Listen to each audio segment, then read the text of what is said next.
Hi, I'm Jeremy, the Zoo Nerd, coming to you live from my backyard in beautiful Los Angeles, California. How is everyone today? I hope you're well, I hope you're happy, I hope you're healthy, and I hope you're staying safe.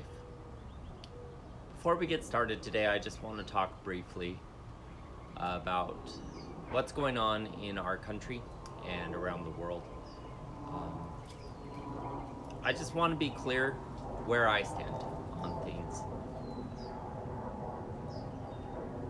Racism, discrimination have no place in our society.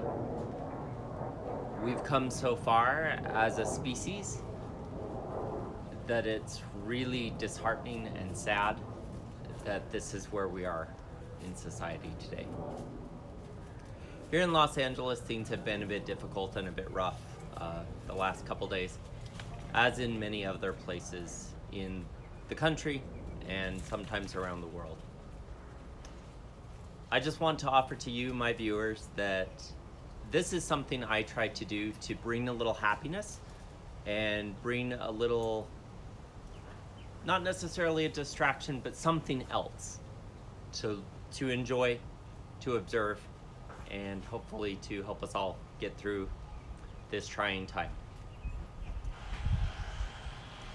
Here in my neighborhood today, there's also some construction going on, so there may be some additional noises in the background. I apologize for that, but it's out of my hands. It's out of my yard, so not a lot I can do about that. Just a reminder, full episodes are uploaded daily to YouTube, Facebook, and Instagram. So if you miss anything or have missed past episodes, you can always go back and look there, as well as on my website at jeremythezoonerd.com. Today's Critter Chat is going to talk about a very amazing group of monkeys that are called the Howler Monkeys. If you saw the photos I posted earlier today, that's a mom with a baby Howler monkey that live at the Los Angeles Zoo. I'll talk a bit more about them later on in this chat. Howler monkeys are pretty amazing creatures. They can do a lot of unique things that many other species and many other monkeys cannot do, and so we'll talk about that as we go through this as well. For starters, they are the largest of all the New World monkeys. So monkeys that live in the Americas, they are the biggest. There are 14 species of howler monkeys. So depending on what forest or area you're looking at, they range kind of from the middle-ish of Mexico south down into the northern parts of Paraguay and Argentina. They typically like a very forested rainforest type area. Some of those forests are a little more rainy than others, but a forest environment is definitely where they live. If you've ever seen a howler monkey, especially in a zoo in the United States, the type of monkey you have most likely seen is the species called the black howler monkey. That is the species most zoos have, because it is one of the species that does the best under human care. They can be a bit tricky to take care of, as they have some very specific needs. With the black howler monkeys, they exhibit something known to science called sexual dimorphism. What that means is that the males and the females look a lot different from each other. It's not just a size thing, it's more than that. So if you saw the photo I posted earlier today, the female and the baby monkey, they are blonde. They have very light colored hair. The male, the dad of that baby, has jet black hair. So in that species, the black howler monkey, the males are jet black colored. The females are always a very light colored hair. And the babies are always born the light color to match in with their mom. And then when they get to be between 2 and 3 years old, if it's a boy, its hair color changes to the darker color. Sexual dimorphism is something that science uses to explain, or that's the term science uses to explain when males and females look dramatically different from each other. With the black howler monkeys, it is also a pretty good size difference going on, with males being almost twice the size of the females, weighing in between 30 and 32 pounds for a male and 15 to 17 pounds for a female. Males are also about 3 feet in length. Females are about 20 inches, so they're a bit different size. They both have very long tails, although those tails are usually seen curled a bit. It's rare to see them fully extended, but that tail is almost 2 feet in length, so they do have a very long tail as well. Their tail is one of the things that really makes them a remarkable species, because it is a prehensile tail, or it's a tail that has the ability to grab hold of things. And they belong to a family, a bigger family of monkeys that all share that trait. And those monkeys only live in the New World. So only in the Americas can a monkey grab things with its tail. And on the tip of their tail, on the underside of it, it's actually hairless. It's kind of bald. And on some species, it actually looks very much like their fingers. In fact, on some species, it has a fingerprint on their tail, on the skin of their tail. But that little finger bit on the end is really the part that can grab hold, and the muscles in their tail give them the strength to hold on. So it's almost like having a third hand or a fifth limb in general, counting their feet. But with a prehensile tail, a bigger, heavier monkey can live really well up high in the trees and can make it out to the edge of the branches on limbs that may be not able to support their weight, because they can kind of anchor with their tail and then reach out to grab the leaves that they're eating. Howler monkeys get their name from their very, very loud vocalizations. Typically, those are most often heard in the morning. The whole group or troop of monkeys will howl kind of together, and they do that to announce where they're eating. So they'll wake up, they'll move around, they'll find the spot where they're going to eat for the morning, and then they're all going to howl for about 10 minutes or so to announce to everyone in the forest that this is their spot for the day and that this is their food for the day. What that does is it communicates to any other monkeys and other animals who are aware of what that sound means that this spot is claimed, and unless you're a bigger group with more individuals, don't come over here because this spot is ours. If you're a smaller group, head the other way so that you don't run into each other and cause some fighting. Howler monkeys don't necessarily have a home territory. They don't defend it. They don't say, hey, this is all my spot. But every day they move to a new group of trees, and they kind of claim that spot for the day, and then they'll move on the next day. Because they are fairly large, they are kind of slower moving than most of the other monkeys, especially the other South American monkeys, and because of what they eat. So howler monkeys are almost exclusively leaf eaters. They eat the leaves off of trees, preferring the new greenest leaves right out on the edge of the branch. Those leaves are very important to them. That's kind of their main food source. And leaves in a jungle or in a forest are everywhere, so they can usually find food very quickly. But they take a very long time to digest, and they don't have a lot of nutrition in them. So these monkeys are not super active. They're not running around a lot because they don't really have the energy to do so. Now, as they're eating the leaves, if they come across some fruit or some flowers, they will eat those as well, but they do spend most of their time eating the leaves. With most mammals, us included, we don't have a very good digestive system to digest leaves very well, and so the howler monkeys kind of have some special help in doing that. In several other critter chats, I've talked about some other animals that have a special part of their digestive system called a cecum. That is found in a human as well. We have a cecum. It's kind of our appendix in our digestive system, so we don't really use it much.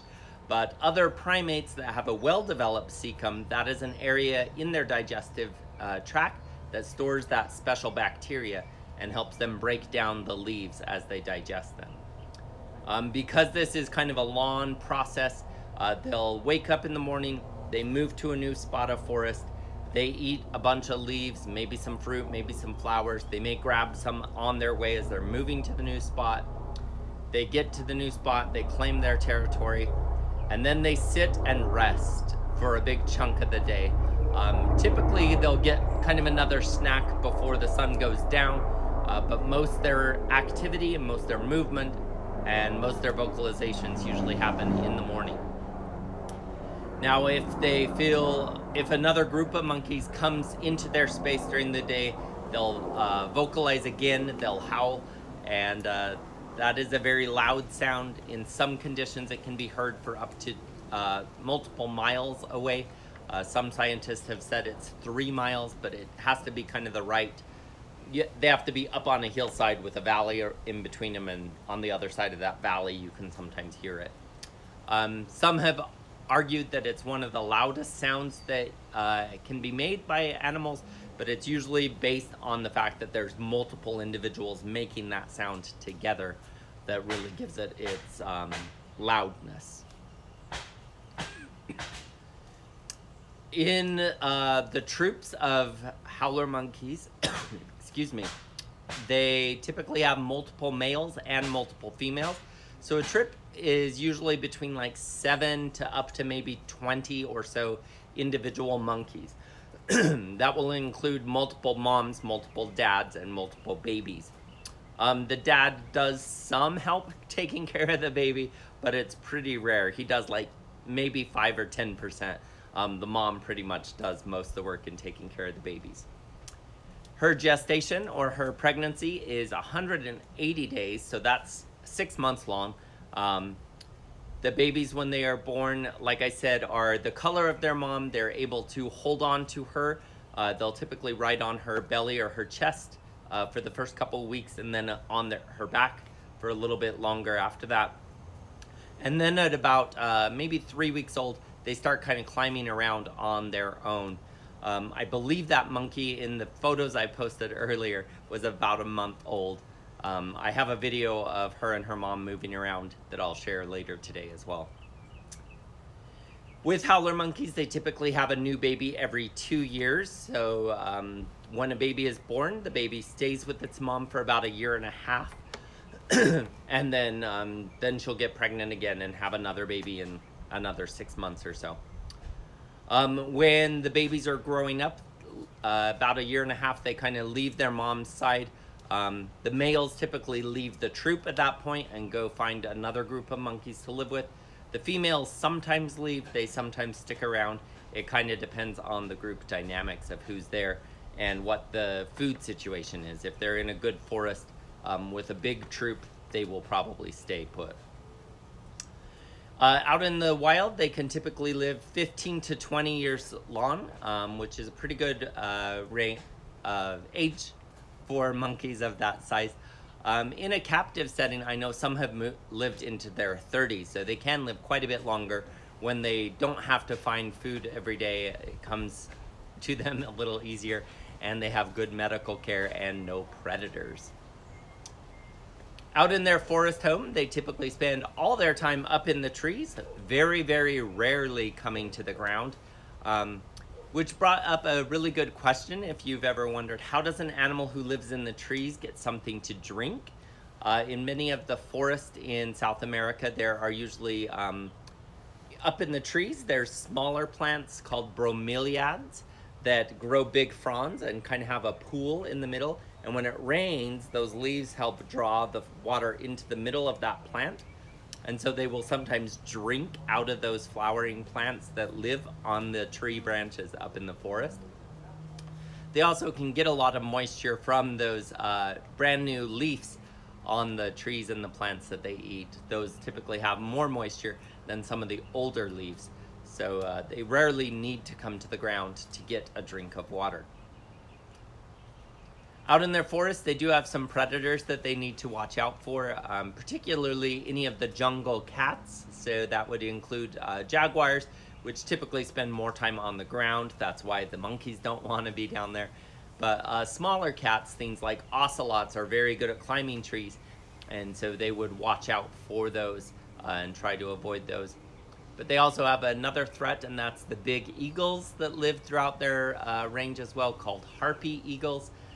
Those eagles have massive claws and are very capable of pulling a monkey out of a tree and continuing to fly, hauling it off to feed their babies. So they do have to watch out for big birds of prey and some of the cats. And in some places, some snakes that are big enough to eat the monkeys. With howler monkeys, like I mentioned earlier, there are 14 species. 2 of those are listed as endangered. One of those lives in very coastal areas of Brazil, around some of the big cities. That is called the Maharan Hio red-handed howler monkey. I assume that's maybe a Portuguese word. I don't speak Portuguese or Spanish, so I probably did a terrible job trying to pronounce that. And the other endangered species is the Yucatan black howler monkey. This monkey lives in Mexico on the Yucatan Peninsula. That's the area kind of near and around Cancun and some of those beach cities that are in that area. Both those species that are listed as endangered, their major threat is habitat loss, as trees have been cleared for humans to expand cities and to expand agricultural places where they're growing food or raising cows to feed the people in the cities. 2 other species of howler monkeys, both in Brazil, are listed as vulnerable. And so those are 4 of the 14 are on that side of the endangered species level.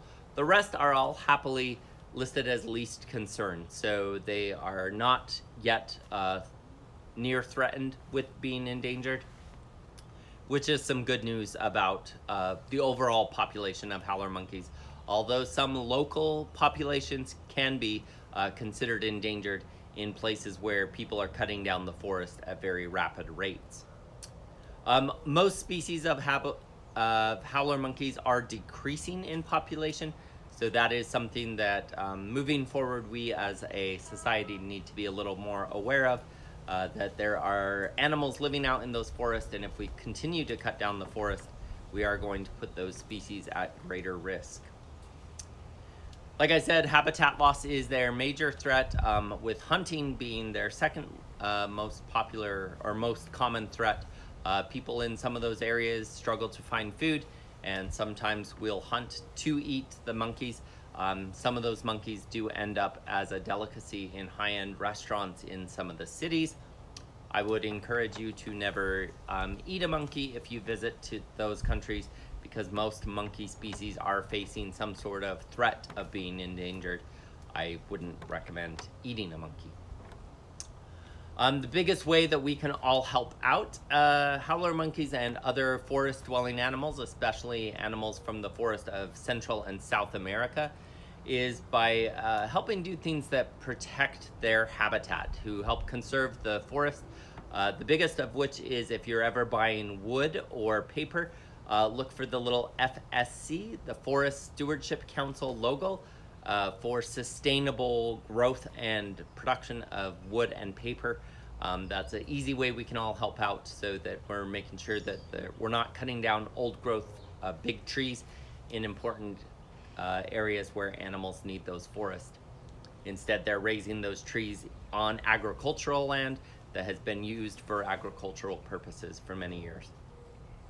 We can also do things to support protecting the environment in general. Supporting things like national parks and wildlife refuges are always important things.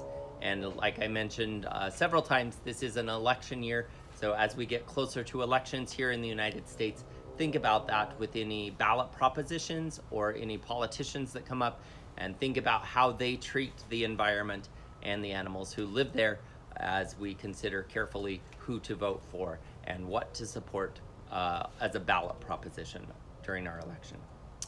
As always, I like to talk about my experiences with the species that I'm highlighting today during Critter Chat. And during my time in the zoo community, I have had some great experiences working around and with howler monkeys.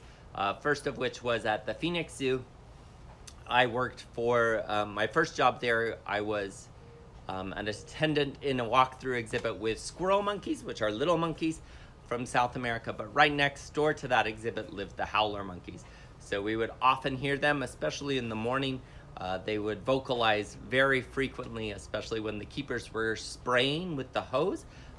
They would make very loud sounds. And I'm still very good friends with their main keeper in the Phoenix Zoo, and she took a video the other day of her howler monkeys that she cares for vocalizing. So I hope to be able to share that video later today on the Facebook page so you can hear what these amazing loud monkeys sound like. It's really a very interesting sound, and you would never think it's a sound that a monkey makes. So very different than the stereotypical sounds we associate with monkeys. At the Los Angeles Zoo during my time there, especially on my early days where I was training to become a zookeeper, I was able to work with many keepers, one of my favorites of which took care of the howler monkeys there, which is where I got the photo I posted earlier.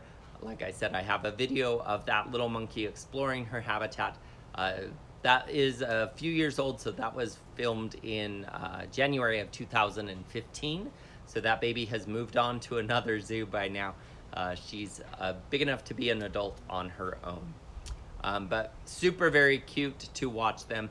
If you look closely at those photos, you can see the baby is hanging by her tail, has her tail wrapped around the branch inside her exhibit, and that prehensile or grasping tail is very important to their species. I've also had friends who have visited areas in Central America, specifically in Costa Rica. I've had multiple friends visit there, and they said that every morning, or almost every morning, they woke up to the sounds of howler monkeys, sometimes right outside the little house they were staying in. So they definitely saw and heard howler monkeys most days that they were there. And that is on my list of places to hopefully visit someday when travel restrictions have been lifted a bit more. As always, like, follow, subscribe, and share any of my Zoo Nerd content across the platforms of Facebook, Instagram, and YouTube, and on my website at jeremythezoonerd.com. Special shout out today goes out to many of my former colleagues and coworkers. June is listed as Zoo and Aquarium Appreciation Month. So today being the 1st of June, I want to give a special shout out to all the many hardworking people who work in the zoo and aquarium industry. They've certainly made things very enjoyable for me to learn and grow and work alongside many of them during my time in learning more about animals. And zoos and aquariums are one of my favorite places to visit.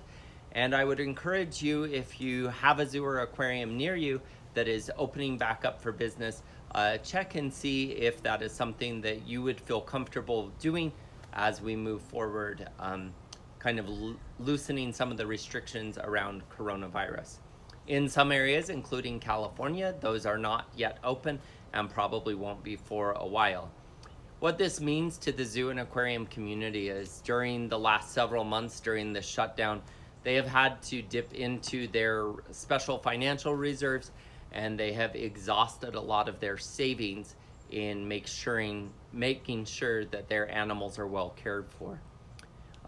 Many things like a store that sells clothes or a restaurant have struggled as well, but many of those were able to just close the doors, and the people unfortunately lost jobs or something. A zoo or aquarium still has a lot of expenses during that closure because they need to take care of the animals.